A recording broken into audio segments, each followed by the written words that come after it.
निदा फाजली का एक शेर है। वो लिखते हैं कि हर आदमी में होते हैं 10-20 आदमी, जिसको भी देखना हो कई बार देखना। जब मैंने भी पहली बार कालीचरण महाराज को शिवतांडव स्रोत गाते हुए सुना तो मंत्रमुग्ध हो गया। इतने मुश्किल तांडव स्रोत जटाटवी गलत ज्वला प्रवाह पावित स्थले को कितनी सहजता और कितनी खूबसूरती से गा रहे थे। लेकिन फिर उनको रायपुर में आयोजित धर्म संसद में सुना, और जब सुना तो निदा फाजली का शेर भी समझ में आया, और यह भी समझ में आया कि असली कालीचरण तो यही है जिसे महज मंत्र याद हैं, उसके सिद्धि की बात, संत होने की बात तो उसे पता ही नहीं है। नमस्कार, मैं हूं अविनाश और आप देख रहे हैं अनकट। यति नरसिंहानंद को पहले भी बोलते सुना है, पहले से ही पता है कि वो संत नहीं है, लेकिन कालीचरण को तो संत कहा जाता था, सन्यासी की श्रेणी में रखा जाता था। अब उसने ऐसा बयान दे दिया है कि संत महंत जैसी उपाधियां जिसे हासिल करने में दशकों बीत जाते हैं, उसे छीन लेनी चाहिए। कालीचरण ने क्या कहा है वो आपने सुना होगा, लेकिन एक बार फिर से सुनिए। हमारे सामने कब्जाया उन्होंने, राजनीति के द्वारा कब्जाया, और वो मोहनदास करमचंद गांधी ने सत्यानाश किया। वो नाथुराम गोडसे जी को नमस्कार है, मार डाला वो। ये बात अनपढ़ होने की वजह से नहीं कही गई है, ये बात कुपढ़ होने की वजह से कही गई है। अनपढ़ शख्स ऐसा नहीं कहता, कुपढ़ शख्स ऐसा ही कहता है। और तभी तो तुलसीदास ने 16वीं शताब्दी में ही अपनी कृति रामचरितमानस में ऐसे लोगों के लिए लिखा है जो आज शब्दशः चरितार्थ होता नजर आ रहा है। रामचरितमानस के उत्तरकांड में गोस्वामी तुलसीदास लिखते हैं कि मारग सोईजा कहूं जोई भावा, पंडित सोई जो गाल बजावा, मिथ्या रंभ दंभ रत जोई, ता कहूं संत कही सब कोई। यानी जिसको जो अच्छा लगता है वही सही रास्ता है। जो गाल बजाता है यानी कि अनर्गल प्रलाप करता है वही पंडित है। जो झूठ बोलता है और दंभ करता है सब लोग उसे ही संत कहते हैं। कालीचरण के संदर्भ में तुलसीदास की ये चौपाइयां सब कुछ बयान कर देती हैं। लेकिन तुलसीदास यहीं नहीं रुकते हैं, उन्होंने और भी कुछ लिखा है। वो लिखते हैं कि निराचार जो श्रुतिपथ त्यागी, कलियुग सोई ज्ञानी सो विरागी, जाके नख और जटा विशाला, सोई तापस प्रसिद्ध कलिकाला।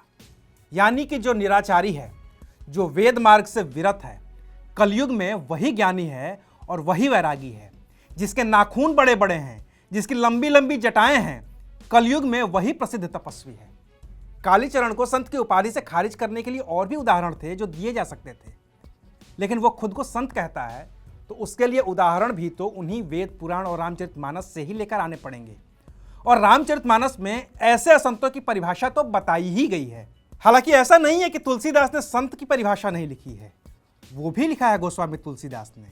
वो रामचरितमानस में लिखते हैं, साधु चरित शुभ चरित कपासु, निरस विशद गुणमय फल जासु, जो सहे दुख पर छिद्र दुरावा, बंदनीय जहि जग जस पावा। यानी कि साधु वो है जिसका चरित्र कपास के समान है, जिसका फल नीरस विशद और गुणमय होता है।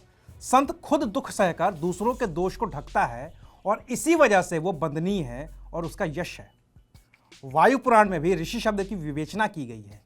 लिखा गया है कि ऋषि त्यो गतो धातु श्रुतो सत्य तपस्यथ, एतत् संयत तस्मिन् ब्रह्मणा स ऋषि स्मृतः। यानी कि गति, श्रुति, सत्य और तपस जिनमें निहित है वही ऋषि है।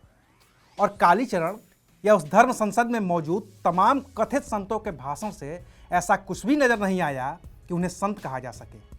एक शख्स के प्रति वितृष्णा, देश जिसे महात्मा मानता है उसके प्रति घृणा, एक धर्म विशेष के प्रति नफरत किसी संत का स्वभाव नहीं हो सकता। संत का स्वभाव तो वो है जिसे इस धर्म संसद के आयोजक, राज्य गौ सेवा आयोग के अध्यक्ष और दूधाधारी मठ के महंत रामसुंदर दास ने दिखाया है। उनको भी सुनिए। कि इस धर्म संसद से, इस मन से जिस बात को कह के गया कहा के यहां से चले गए। अब आप बताइए, उस समय खुद ताली बजाए थे, क्या महात्मा गांधी सही में गद्दार थे? क्या महात्मा थे? टीवी का रिकॉर्ड आप देखिए, यही सब तक उच्चारण किया गया यहां से, और खाली ताली से खूब बजी थी। सन 1947 का वह घटना याद करिए जिस परिस्थिति वश भारत स्वतंत्र हुआ।